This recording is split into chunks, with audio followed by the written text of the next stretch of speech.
허리 통증이 나타나면 이를 단순 노화 현상이라고 생각해 방치하는 노년층이 많습니다.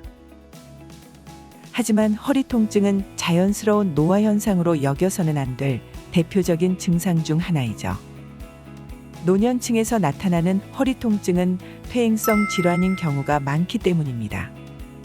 설 연휴 기간 동안 오랜만에 만난 부모님의 허리가 굽어 있거나 통증으로 아파하시거나 움직일 때마다 허리에 손을 짚고 걸을 때 뒷짐을 지는 등의 변화가 나타났다면 서둘러 허리 건강을 확인하셔야 합니다.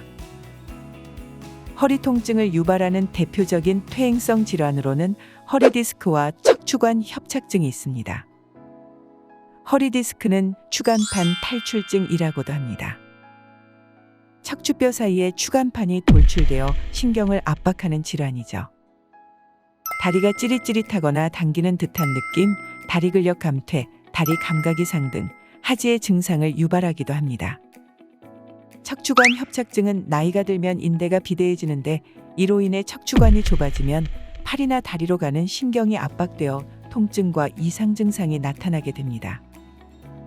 허리 통증과 함께 다리가 저린 증상이 나타난다는 점에서 허리 디스크와 매우 유사하죠.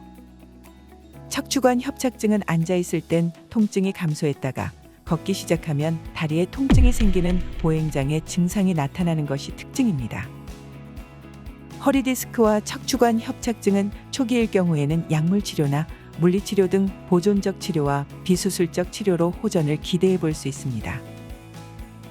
하지만 수개월에 걸쳐 비수술 치료를 실시했음에도 불구하고 통증이 호전되지 않거나 심해지신다면 수술적 치료를 고려해 보아야 합니다. 이 질환들을 방치하게 된다면 하지마비, 운동감각장애, 배뇨장애 등으로 이어질 수 있습니다. 척추 건강을 위해서는 무엇보다 생활습관 개선과 운동이 중요합니다. 허리를 너무 많이 움직이거나 무거운 물건을 드는 것, 바닥에 쪼그려 앉는 것 등 척추에 무리가 가는 행동을 삼가야 합니다. 특히 추운 날씨가 지속될 땐 갑자기 허리에 힘을 주지 않도록 주의하셔야 합니다. 부모님 척추 건강, 이것만큼은 꼭 확인해 보셔야 합니다. 허리 통증이 2주 이상 지속된다. 뒤뚱거리는 등 걸음걸이에 변화가 있다. 허리를 굽히거나 젖힐 때 통증이 심하다. 걸을 때 다리에 힘이 빠지는 느낌이 든다. 걷다 보면 다리가 저리고 아파서 걸었다 쉬기를 반복한다. 똑바로 누워있기 힘들고 한밤중에 허리나 등이 아파서 잠을 깬다. 대변이나 재채기를 할 때 허리의 통증과 다리의 저림이 심해진다. 이 중 하나라도 해당한다면 부모님을 모시고 함께 병원에 내원하여 검사를 받아보시는 것이 좋습니다.